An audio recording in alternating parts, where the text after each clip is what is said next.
오늘도 주님의 말씀과 동행하는 여러분들의 복된 삶 되시기를 축원드립니다.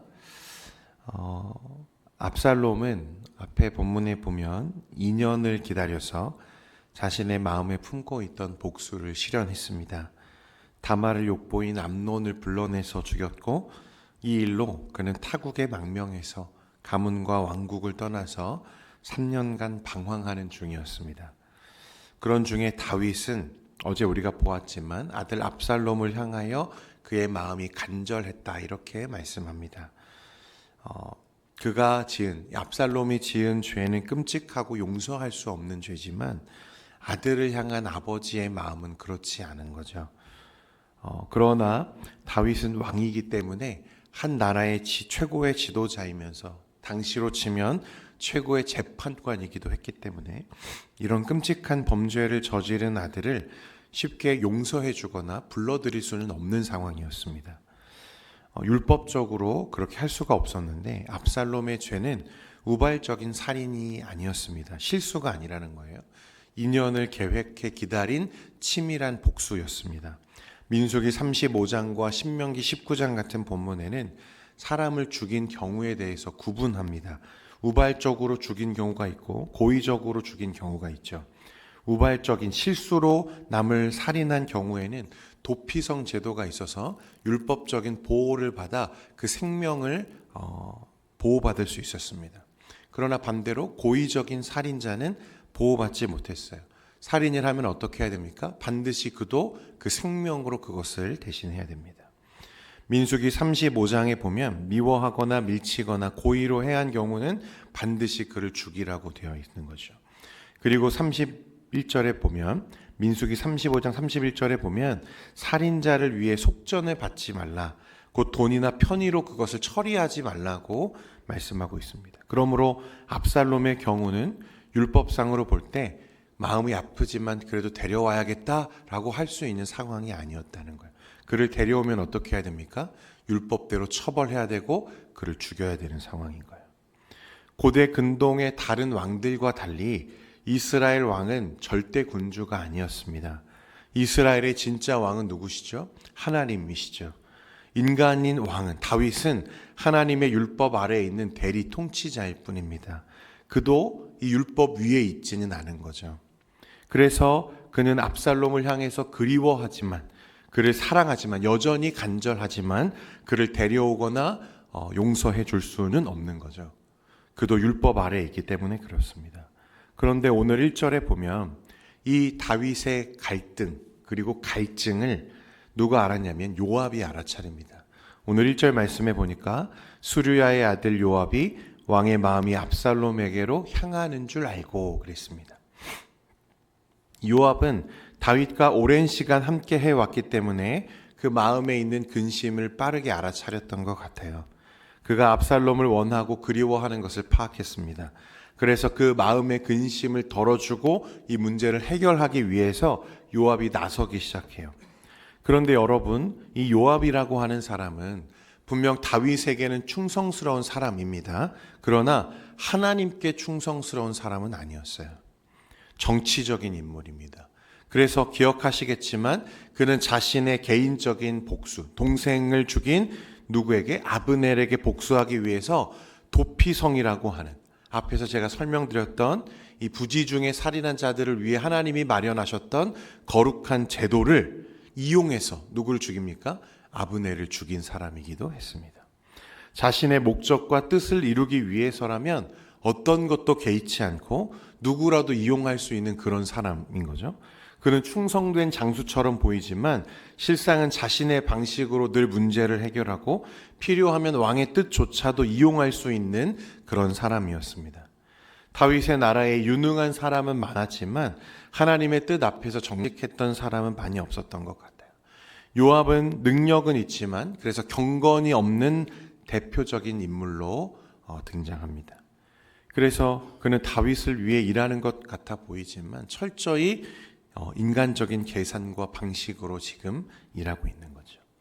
오늘도 그렇게 그의 마음이 드러납니다. 2절과 3절 말씀 같이 보겠습니다. 시작. 드고아에 사람을 보내 거기서 지혜로운 여인 하나를 데려다가 그에게 이르되 청하건대 너는 상주가 된 것처럼 상복을 입고 기름을 바르지 말고 죽은 사람을 위하여 오래 슬퍼하는 여인 같이 하고 왕께 들어가서 그에게 이러이러하게 말하라고 요압이 그의 입에 아멘. 이게 무슨 말이냐면 요압이 드고아에 사람을 보내서 한 여인을 불러옵니다. 그리고 마치 오랜 슬픔에 잠겨있는 여인인 것처럼 그를 꾸며요. 상주가 된 것처럼 기름을 바르지 말고 오래 슬퍼하고 있는 여인처럼 지금 보이게 하라는 거예요. 그리고 다윗에게 말을 꾸며서 전달하라는 지시를 합니다. 각본을 짜는 거죠. 4절 이하에 보면요, 그 각본이 나옵니다. 이 여인이 다윗에게 가서 자신은 무엇이라고 말하냐면 과부다, 남편이 이미 죽은 사람이라고 말합니다. 이것은 그 시대에 결핍과 상실이 있는 아주 불쌍한 사람임을, 처지를 지금 말씀하는 거죠. 그리고 나서 6절에 보면 자신에게 아들이 둘이 있는데 그 둘이 들에서 다투다가 그냥 형제가 그렇게 다투다가 말리는 사람이 없어서 한 아이가 다른 아이를 쳐서 죽였다는 거예요. 이 여인이 지금 다윗에 하고 있는 말의 핵심은 첫째로 고의가 아닌 무슨 사고다? 우발적인 사고임을 지금 말하는 것입니다.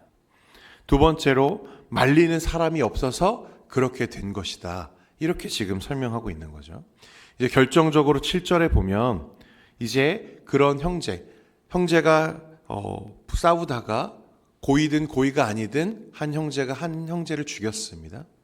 그런데 온 족속이 일어나서 어떻게 합니까? 그 남은 내 아들을 데리고 와라. 우리가 율법을 따라 그를 처벌해야겠다. 이렇게 지금 요구하고 있다는 거예요. 7절 말씀 같이 한번 읽겠습니다. 7절입니다. 시작. 온 족속이 일어나서 당신의 여종 나를 핍박하여 말하기를 그의 동생을 쳐 죽인 자를 내놓으라. 우리가 그의 동생 죽인 죄를 갚아 그를 죽여 상속자 될 것까지 끊겠노라 하오니 그러한즉 그들이 내게 남아있는 숯불을 꺼서 내 남편의 이름과 씨를 세상에 남겨두지 아니하겠나이다 하니. 여기서 아주 절묘한 표현이 하나 나오는데, 그들이 내게 남아있는 무엇을 끈다고 말합니까? 숯불을 꺼서, 이렇게 말합니다. 이건 문자 그대로의 숯불이 아니라 내게 남아있는 마지막 희망, 마지막 생명, 마지막 후손을 가리키는 비유적인 표현이죠. 여인은 지금 법률적인 언어보다 정서적인 이미지로 자신의 처지를 굉장히 불쌍해 보이게끔 만들고 있는 거죠. 남은 아들, 그것은 내게 무엇입니까? 하나밖에 안 남은 마지막 숯불과 같은 아이입니다. 이렇게 말하는 거예요. 여러분, 이 모든 것이 다 지금 뭐예요? 각본이에요. 짜여진 이야기, 거짓입니다. 이 여인과 요압이 의도하는 것은 뭐예요? 지금 다윗이 고민하고 있는 이 율법적인 문제, 그 아들 압살롬의 문제를 고의적인 게 아니라 감정에 의한 우발적 사고라고 느껴지게끔 만듭니다. 그리고 당신은 충분히 그렇게 할 만한 뭐가 있어? 힘이 있고 능력이 있는 자리라는 것을 상기시켜 주는 거예요. 그리고 이 여인은 그 아들을 자신에게 남은 마지막 남은 생명의 불씨라고 말하므로 다윗의 마음에 압살롬이 더욱 간절해지고 율법적 요구와 정당한 처벌이 오히려 다윗을 향한 핍박처럼 느껴지게끔 만들고 있다는 사실입니다. 그리고 더 사악한 것은요, 지금 요압이 사용하고 있는 이 방식은 여러분 앞에서 12장에 보면 나단 선지자가 다윗의 죄를 고발할 때 사용했던 것과 정확하게 동일한 방식이죠.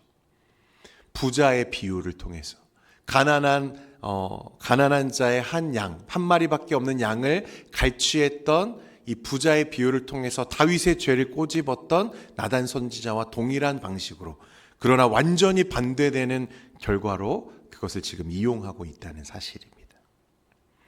이제 그 말을 듣고 다윗이 어떻게 행동하는지 여러분 한번 보십시오. 8절 말씀에 보니까 왕이 여인에게 이르되 내 집으로 가라. 내가 너를 위하여 명령을 내리리라 하는지라. 다윗이 바로 반응하기 시작해요. 너무 빠릅니다. 아직 충분히 따져 묻지도 않았어요. 여러분, 사람의 말은 늘 어디 들어야 되죠? 한쪽만 들으면 안 되고 양쪽을 들어야 되죠. 그래야 그것의 경중을 따질 수 있고 옳고 그름을 판단할 수 있는 거잖아요. 다윗의 자리는 그런 자리죠. 사건을 아직 조사하지도 않았습니다. 상대편의 이야기는 듣지도 않았어요. 그런데 벌써 명령을 내리는 거예요. 9절 말씀에 보면 내 주 왕이여 그 죄는 나와 내 아버지의 집으로 돌릴 것이니 왕과 왕위는 허물이 없으리이다. 이 말은 다윗이 혹시 책임을 염려할 가능성을 차단하죠. 쉽게 말하면 왕께는 책임이 없습니다. 책임은 제가 지겠습니다 라는 식입니다. 그런데 이 여인은 책임을 질 수 있는 자가 아니죠. 그야말로 다윗에게 있을 조금의 양심의 가책과 부담조차도 없어지게 만드는 표현이에요. 10절에 보니까 누구든지 내게 말하는 자를 내게로 데려오라. 그가 다시는 너를 건드리지도 못하리라. 점점 더 깊이 개입하죠.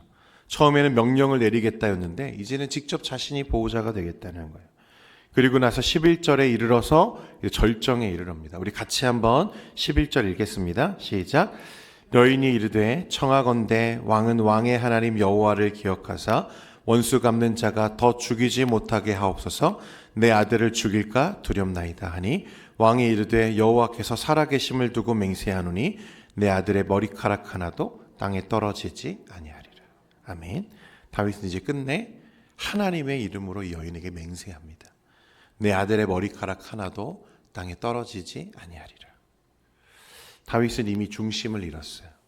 영적으로 분별할 수 있는 능력을 완전히 상실합니다. 이미 몇 번의 사건으로 그 마음의 상처가 깊고 내면이 흔들리고 압살롬을 향한 그릇된 편애가 지금 또다시 이런 실수를 만드는 거죠. 여러분, 원래 다윗은 어떤 사람입니까? 원래 다윗은 과거에 어떤 사람이죠? 그는 중요한 순간마다 하나님께 먼저 질문하던 사람이잖아요. 하나님, 이게 옳습니까? 하나님, 이게 제가 올라가는 게 맞습니까? 하나님, 제가 어디로 가야 됩니까? 늘 하나님 앞에 하나님의 뜻을 먼저 구하던 자죠. 그런데 어째서인지 지금은 하나님의 뜻이 아니라 누구의 이야기를 듣습니까? 주변에 있는 사람들의 이야기만을 듣고 있는 거예요. 그리고 자신이 판단자가 되어서 그렇게 일하기 시작합니다. 심지어 그것을 하나님의 뜻이라 생각하며 하나님의 이름으로 판단하고 결정하고 있는 다윗의 모습. 사람은 영적으로 약해질수록 여러분 판단력이 흐려지기 시작합니다. 죄로 인해서 내면이 흔들리기 시작하면 객관성을 잃어가기가 쉬운 거죠. 그래서 하나님 앞에 오래 머무르지 않을수록 사람의 말에 쉽게 끌려가게 된다는 거예요. 여러분, 우리가 어제 이야기했지만 저와 여러분 안에 선한 것이 있습니까? 사람에게 그 의를 이룰 만한 능력이 있습니까? 없습니다. 내 안에 아무런 선이 없는 거죠. 그렇다면 내 주변에 있는 사람도 어떻습니까? 그도 나와 똑같은 사람이잖아요. 그런데 우리는 늘 하나님의 음성보다, 하나님의 말씀보다, 진리보다 누구의 소리를 듣기를 좋아하는 거죠. 나에게 좋게 얘기해주는 사람들의 이야기에 귀를 기울이고 그렇게 판단하고 그렇게 움직이기가 참 쉽다는 사실입니다. 사람의 말에 귀를 기울이면요, 여러분, 이렇게 잘못된 길을 갈 수 있는 거예요. 사람의 말은 하나님의 뜻처럼 내게 달콤하게 들릴 수도 있지만 실제로는 그렇지 않다는 것입니다. 감동을 줄 수 있고 동정을 불러일으키고 설득력 있는 말도 있습니다. 그러나 그건 진리가 아니라는 거예요. 영원한 진리가 아니라는 것입니다. 그러니 여러분, 사람의 말을 듣더라도 그것을 의지하면 됩니까? 안 됩니까? 안 되는 거예요. 사람의 말은 상황과 환경에 따라서 늘 달라지고 변할 수 있는 것이기 때문에 그렇습니다. 그러므로 우리가 의지할 수 있는 것은 무엇입니까? 영원히 변하지 않는, 시대가 흘러도 상황이 변해도 변하지 않는 진리이신 하나님의 말씀인 줄 믿습니다. 사람의 말을 기울이고 성급하게 판단한 결과는 여러분 참으로 참담합니다. 오늘 이후 본문 이후의 말씀에 보면요, 압살롬은 이제 돌아오게 되죠. 다윗의 마음에 행한 대로 압살롬이 돌아옵니다. 그런데 진정한 회복은 일어나지 않습니다. 오히려 그 귀환은 훗날에 더 큰 비극으로 이어져서 그가 아버지를 반역하고 백주 대낮에 아버지의 여인들과 동침하는 끔찍한 일이 일어나게 되는 거예요. 그러므로 오늘 본문에서는 여러분, 그 다윗의 판단이 조금 아쉬운 결정 정도가 아니라 이후 역사에 큰 상처를 남기는 잘못된 문을 여는 판단입니다. 다윗이 누구의 소리에 귀를 기울였기 때문이죠? 요압, 사람의 소리에 귀를 기울였기 때문에 그런 거예요. 사랑하는 성도 여러분, 사람의 말보다 먼저 하나님 말씀 앞에 서는 여러분 되시기를 간절히 소망합니다. 사람의 말보다 말씀과 기도로 서야 돼요. 그래서 눈에 보이는 어떤 모습보다 진실, 진리를 볼 수 있고 내 감정보다 하나님의 뜻을 붙잡을 수 있는 여러분들 되시기를 바랍니다. 오늘날 이 시대가 여러분 분별력을 상실해 가는 시대입니다. 정보가 넘쳐나지만 그러나 길을 잃은 시대라고 스스로 진단되어지는 그런 세대입니다.